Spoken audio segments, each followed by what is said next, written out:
Do you know what's common? I'm explaining for those of you that have known and seen or heard about or do not know about church groups where you have many people in the church living in sin together. Where you hear stories like someone, these are people I know, telling you how they are in a church. If I called them, he didn't stand there. No, guys, come on, these are big churches, and how they are in a church and have slept with 30 girls in that one church. What do you think is happening there? Always check. You find out it's one of those churches that don't believe in demons.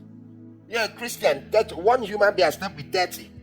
That was then, 15 years ago.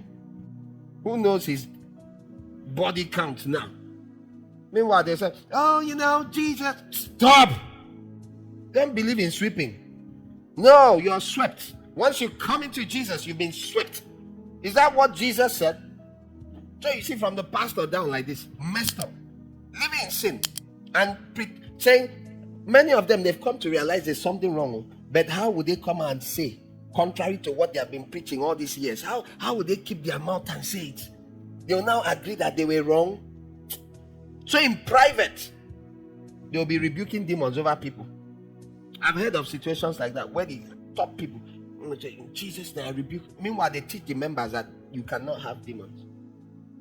See, on Judgment Day, when you watch the film of earth, many people, I don't think it's hell that your punishment will begin. It's you that will start beating yourself up and down when you see. And then what you need to ask yourself is, when someone teaches you something and it's contrary to all sense, shouldn't you question it? The person says that when the thing comes on them, they are uncontrollable. They have evil desire. They have desires that are not human. Don't you know you have demons? You're busy telling people, as a child of God, if anything controls, it's a lack of self-control. It's not a lack of self-control. It's demons. You couldn't come up with half of those things that cross your mind. It's demons. So deal with the demon and you have dealt with most of your problems.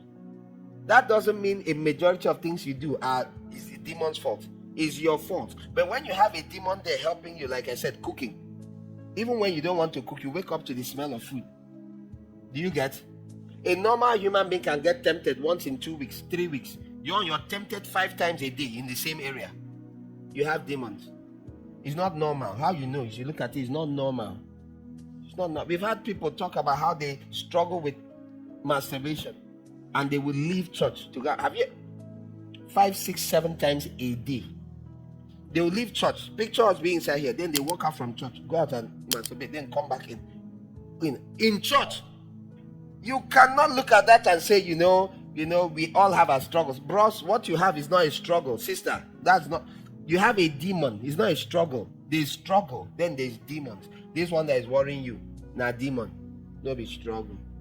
And even if you didn't want to call it a demon, how can you call it a struggle? That's a beating. Do you know what a struggle is? Struggle is you pushing me pushing you. Is that a struggle? That's a thumping. You're being beaten. It's a battering.